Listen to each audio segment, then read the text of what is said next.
बिस्मिल्लाहिर्रहमानिर्रहीम। अस्सलाम वालेकुम। बख़ैर आप इसमें फ़ोकास और आज हम एक एक्सपेरिमेंट परफॉर्म करेंगे और उस एक्सपेरिमेंट में हम ये इन्वेस्टिगेट करेंगे कि इस पॉइंट पे जहाँ पे मैं इस वक्त खड़ा हूँ पेशावर में हदफ कॉलेज में, यहाँ पर जी की वैल्यू क्या है, यानी the strength of gravitational field at this point calculate करनी है। और ये फर्स्ट ईयर की प्रैक्टिकल की नोटबुक है, कोई भी आप यूज़ करें, लेकिन मेरे पास इस वक्त इस्लामिया नोटबुक है और इसमें ये एक्सपेरिमेंट नंबर 6 है। ये एक्सपेरिमेंट आज हम परफॉर्म करेंगे। तो सबसे पहले मैं ऑपरेटर्स के मुतालिक बता दूँ, फिर प्रोसीजर वगैरह डिस्कस करते हैं और एंड में मैं इसे परफॉर्म भी करूँगा, ठीक है। सबसे पहले जो है टाइटल आप लिख लेंगे नोटबुक पे और जो भी नंबर है एक्सपेरिमेंट का वो लिख लेंगे। यहाँ पर मैंने एक डायग्राम बनाया है जिसमें मैंने सारा अपरेटस कोशिश की है कि यहाँ पर शो कर सकूँ, फिर मैं आपको फिज़िकली भी ये चीज़ें दिखाता हूँ। लेकिन यहाँ से देख लें, एक आपको चाहिए होगा डिजिटल टाइमर और उसके साथ स्टॉप की स्विचेस होनी चाहिए। ये जो मेरे पास यहाँ पर मौजूद है, ये इसमें पावर का स्विच है, फिर स्टार्ट का है, फिर मैग्नेट का है और रीसेट का है, ठीक है। तो यहाँ पे मुझे डिस्प्ले मिल रहा है, लेकिन फ़िलहाल ये इसको आप देख लें, उधर इसको यूज़ करेंगे तो फिर मैं आपको मज़ीद भी बताऊंगा कि कौन सा बटन किस लिए होता है। लेकिन यहाँ पे ऑलरेडी लिखा है कि स्टॉप स्विचेस होनी चाहिए, फिर हमारे पास फ्री फॉल अपरेटस होना चाहिए। ये एक स्टैंड होता है और इसमें एक इलेक्ट्रोमैग्नेट होता है, यहाँ पे लिखा भी है विद इलेक्ट्रोमैग्नेट, तो ये इसमें इलेक्ट्रोमैग्नेट मौजूद है। और इसमें एक ड्रॉप प्लेट्स होते हैं, ड्रॉप प्लेट इसको कहते हैं, कप टाइप है और यहाँ पर मैंने बनाया भी है इसे। आप अगर इसको देखें, मैंने ऐसे बनाने की कोशिश की है कि ये कप, ये आपको नज़र आ रहा है और यहाँ पर मैग्नेट है, ये है।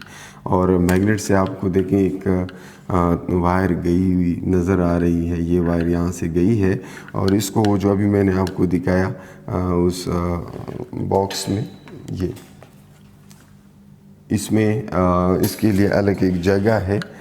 इलेक्ट्रोमैग्नेट से जो वायर आ रही है वो यहाँ पर हम कलेक्ट करते हैं, इसमें इंसर्ट करते हैं और ये उधर लगा कर मैं आपको बता दूंगा कि कैसे करते हैं। लेकिन ये इलेक्ट्रोमैग्नेट का वायर इधर से गया है और एक वायर इस कप से गया है, ये जो इसके अंदर सेंसर लगा हुआ है और जैसे ही यहाँ पे वो ड्रॉप होगा स्मॉल स्टील बॉल, तो वो इसको सेंस करेगा और यहाँ से सिग्नल जाएगा इधर।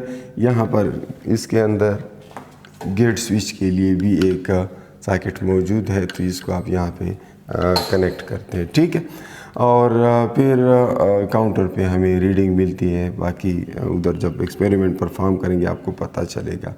एक मैंने यहाँ पे मीटर रॉड लगाया है, तो इस स्केल पे ऑलरेडी रीडिंग मौजूद है और जहाँ से मुझे पता चल सकता है कि ये लेवल और ये लेवल आपस में एक दूसरे से कितना दूर है। हमें ये डिस्टेंस चाहिए होगी, ये हाइट है और इसको यूज़ करके हम जी फाइंड करेंगे। तो यहाँ से हम बटन ऑन करके इसको मैग्नेटाइज कर लेते हैं, या ये ऑन हो जाता है इलेक्ट्रोमैग्नेट।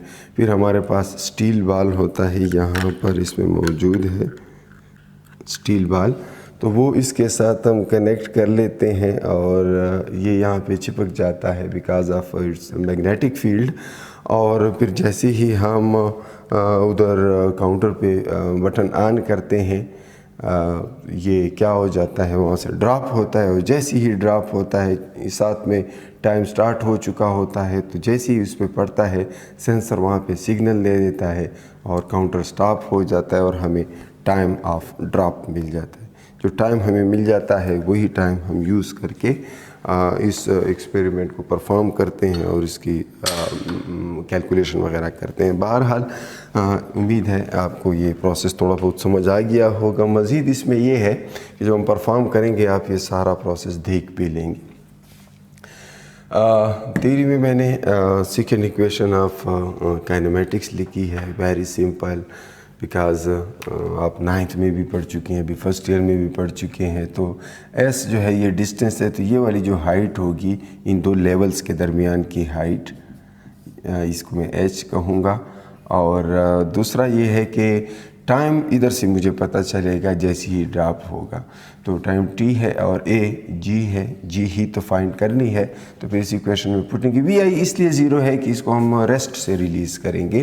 तो ये फार्मूला हमें इस फॉर्म में रीडिंग दे देता है, यानी h is equal to 0 plus half g t square, and rearrange करने से हमें g के लिए एक फार्मूला मिल जाता है।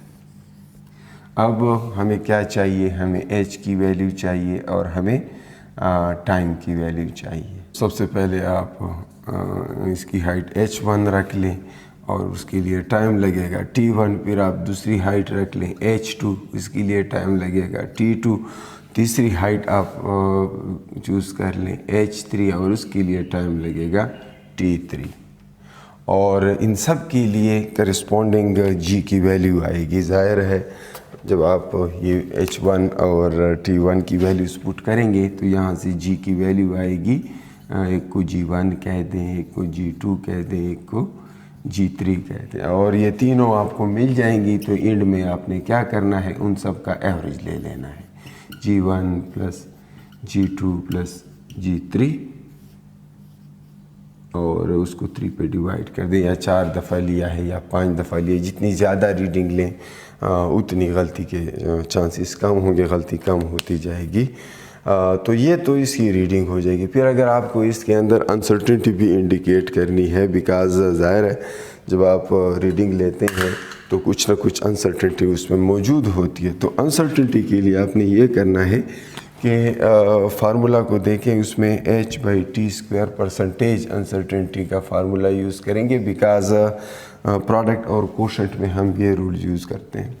तो 2h है तो परसेंटेज अनसर्टेनिटी इन g के अंदर जो परसेंटेज अनसर्टेनिटी है that would be percentage uncertainty in h की परसेंटेज अनसर्टेनिटी फाइंड करेंगे plus percentage uncertainty in t², because नीचे t का स्क्वायर है तो कोशेंट रूल लगाया, h और t² पे कोशेंट रूल लगाया, सिंपली परसेंटेज अनसर्टेनिटीज ऐड हो जाएंगी।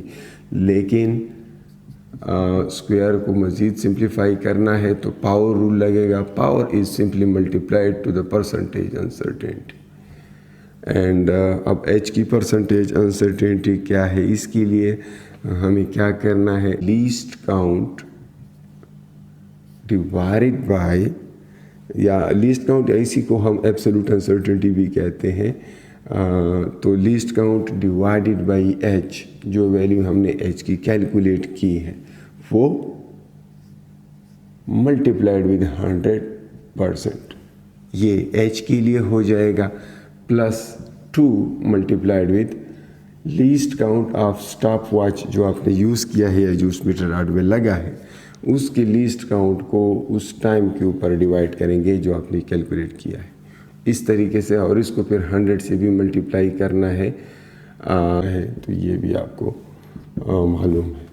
तो इसके साथ आपके पास जो भी वैल्यूज़ आएंगी, अब हम एक्सपेरिमेंट करेंगे तो हमारे पास वैल्यूज़ आएंगी, तब उसको इधर पुट करेंगे, रिज़ल्ट्स आएंगे। मैं एंड में आपके साथ डायरेक्ट ये टेबल और रिज़ल्ट शेयर कर लूँगा, लेकिन बहरहाल तरीका इसका ये है, इस तरीके से आप इसको परफॉर्म कर सकते हैं। तो एक्सपेरिमेंटल सेटअप की तरफ आते हैं। ये हमारे पास जो है फ्री फॉल अपरेटस है, डिजिटल फ्री फॉल अपरेटस, और यहाँ से 2 कनेक्शंस हमने लिए हुए हैं।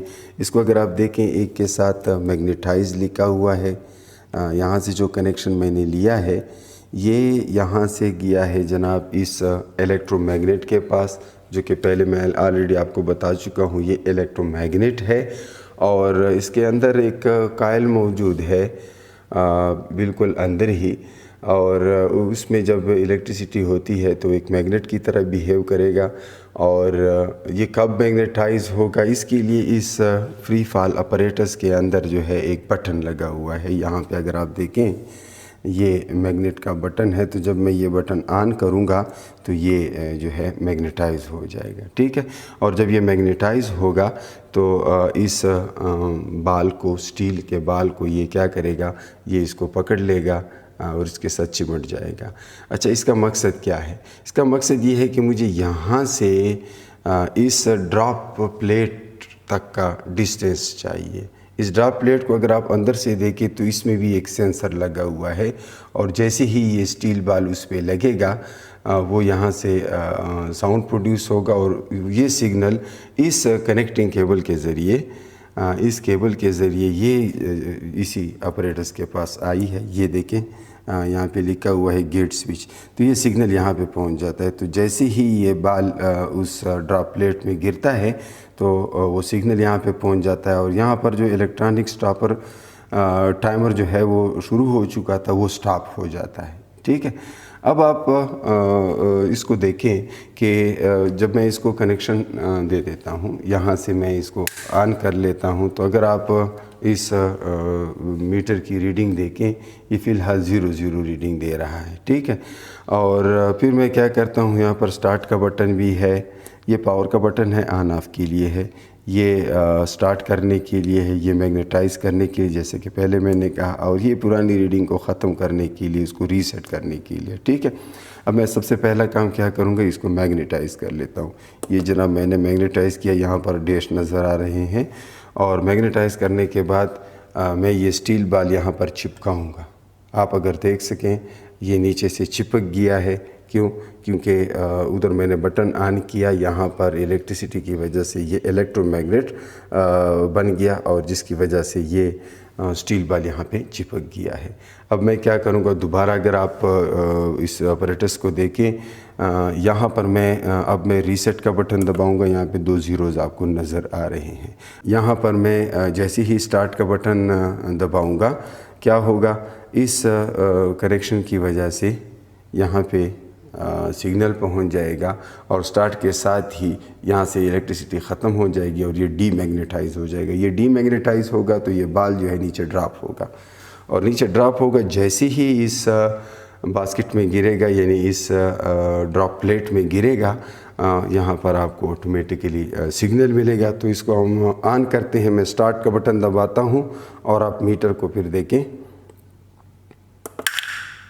यहाँ पे आपको देखें 20 नज़र आ रहा है। तो 20 सेंटी सेकंड्स में, ये सेंटी सेकंड इसका लीस्ट काउंट है, इलेक्ट्रॉनिक जो टाइमर है, 20 सेंटी सेकंड्स में इसने ये डिस्टेंस कवर कर लिया है। कौन सा डिस्टेंस है, अब डिस्टेंस की तरफ आते हैं, टाइम नोट कर लीजिएगा। डिस्टेंस के लिए मैंने इसको यूँ लगाया हुआ था, अगर आप देखें, चूँकि यहाँ पर ऑलरेडी स्केल मौजूद है, तो मैंने बड़ा केयरफुली इसको 50 पे फिक्स किया था।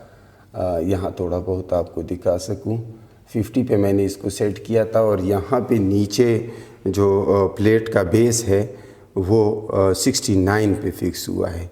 तो टोटल 50 से 69 तक जो है तकरीबन 19 सेंटीमीटर्स हैं।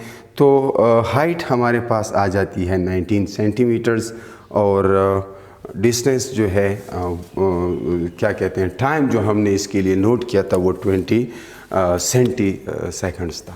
अब height is 19 centimetre, and time, this is H1 and this is T1, T1 is 20 centiseconds. अब फार्मूला आपके सामने मौजूद है, इसमें वैल्यूज़ पुट कर लें। G is equal to 2 multiplied with H1 is 19, and centi के लिए मैं 10⁻⁻² पुट करता हूँ, हमें SI यूनिट्स में चाहिए होंगे। तो सेंटी चूँकि प्रीफिक्स है, मैंने मीटर सिर्फ जोड़ दिया, मीटर, और डिनोमिनेटर में टाइम का स्क्वायर है, तो 20 को 2 दफ़ा लिखूँगा, लेकिन चूँकि ये सेंटी सेकंड है तो दोनों के साथ 10⁻² और 10⁻² भी होगा, तो ये इस तरह से आ जाएगा नीचे सेकंड स्क्वायर। तो मीटर पर सेकंड स्क्वायर ये इसका जो है यूनिट हो जाएगा। और यहाँ पे 19 2s are क्या आता है, एक 10⁻⁻², इसके साथ कैंसिल हो जाएगा और ये 38 ऊपर आ जाएगा और नीचे यहाँ पे आ जाएगा 420 मल्टीप्लाइड विथ 20, 400 और साथ में 10⁻⁻²। तो ये 10⁻⁻² और ये दो ज़ीरोज़ आपस में कैंसिल हो जाएंगे। 38 डिवाइड बाई 4 से आ जाता है 9.5। सो 9.5 मीटर पर स्क्वायर सेकंड मेरे पास रीडिंग आई है।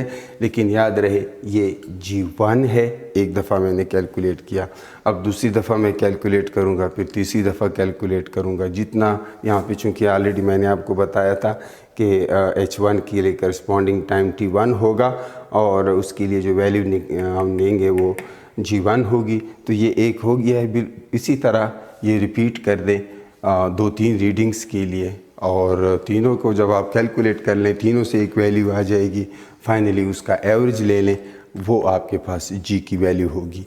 मैं टेबल आपके साथ शेयर कर लेता हूँ। बाकी भी मैंने इसी तरीके से सॉल्व कर लिए हैं, लेकिन समझाने के लिए एक आपको दिखा दिया है, बाकी खुद आप परफॉर्म कर सकते हैं। सो इजाज़त दीजिएगा। अल्लाह।